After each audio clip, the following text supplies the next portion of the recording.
Joko Tingkir.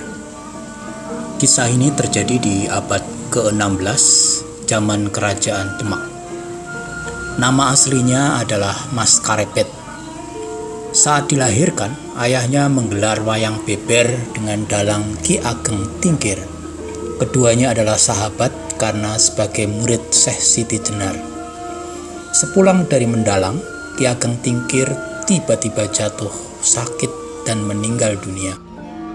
Saat itu, keadaan politik di pedalaman Jawa sedang menjadi sorotan pemerintah Demak. Bagi Demak, telatah pengging adalah duri dalam daging yang harus segera dibereskan. Kecurigaan ini telah disampaikan di pusat. Banyak pemuda yang nyantrik katanya di pengging. Maklum, saat itu Demak Bintoro sedang semangat-semangatnya menyebarkan Islam di Jawa. 10 tahun lamanya, ayah Karepet ditekan untuk tunduk pada tradisi baru Demak.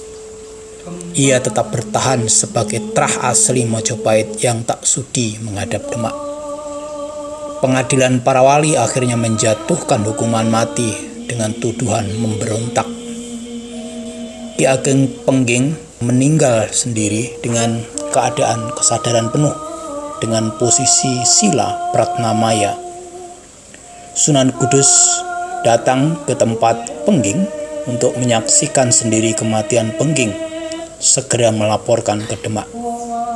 Setelah kematian suaminya, Nyi Ageng Pengging juga jatuh sakit dan tak lama kemudian dia meninggal. Mas Karepet, yatim piatu, kemudian dibawa ke Tingkir di tempat Nyi Ageng Tingkir. Ia tumbuh menjadi pemuda desa yang tangguh, maka namanya menjadi Joko Tingkir. Mewarisi sifat luhur ayahnya yang gemar bertapa dan darah kesatria Majapahit. Guru rohani pertamanya adalah Sunan Kalijaga dan kemudian Ki Ageng Selo. Joko Tingkir ingin sekali merantau ke kota Praja untuk berbakti pada Ibu Pertiwi. Kemudian ia tinggal di Nyai Ganda Mustaka, saudara Nyi Ageng Tingkir, perawat Masjid Demak. Sebagai lurah Ganjur, Nyi Ageng Ganda Mustaka dengan mudahnya memasukkan Jaka Tingkir dalam keprajuritan. Dia pandai menarik simpati Sultan Trenggana sehingga ia diangkat menjadi kepala prajurit. Setelah menjadi lurah Wiratama, Jaka Tingkir bertugas menyeleksi penerimaan prajurit baru. Ada seorang pelamar bernama Dadung Awuk yang sombong dan suka pamer. Karena tersinggung akan kesombongan pemuda itu, Jaka Tingkir menguji kesaktiannya. Disuruhnya Dadung Awuk maju. Akhirnya ditinju rahangnya dengan aji sadak, kilangan roboh seketika. Dia tewas. Jaka Tingkir dihadapkan dalam sidang militer. Akhirnya dia dipecat dari ketentaraan. Kemudian menyingkirlah ia dari Demak, berguru pada Ki Ageng Banyu-Biru, saudara ayahnya. Setelah tamat, ia kembali ke Demak bersama Mas Manca, Mas Wila, dan Ki Wurakil. Ketiganya menyusuri Sungai Kedung Srengenge menggunakan rakit bambu. Rakit bambu melambat, tersangkut carang dan tombak kayu. Saat hari menjelang sore, tiba-tiba bermuncullah puluhan bajul atau buaya muncul dari Kedung Srengenge menyerang rakit. Joko Tingkir memerintahkan Mas Panca untuk menancapkan genter agar rakit tidak goyang. Ia melompat ke sungai, bergulung-gulung dalam arus sungai, bergulat dengan buaya-buaya itu. Air sungai bergelora muncrat ke sana kemari, keruh bercampur lumpur tanah. Dibantengnya buaya itu ke batu padas mati seketika, hingga buaya-buaya lain menyingkir. Buaya yang mati itu diikat pada rakit sebesar kerbau anakan, membuat gempar orang desa. hingga menjadi buah bibir orang desa Joko Tingkir, si penakluk buaya Kali Srengenge.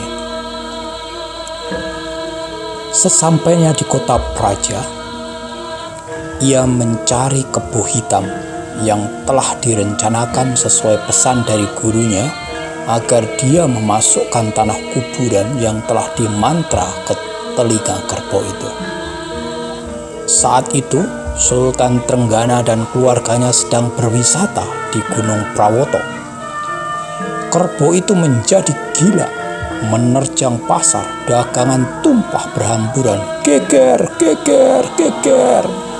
Prajurit dikerahkan untuk mengatasi prahara itu, tak mampu menjinakkan kebo Danu.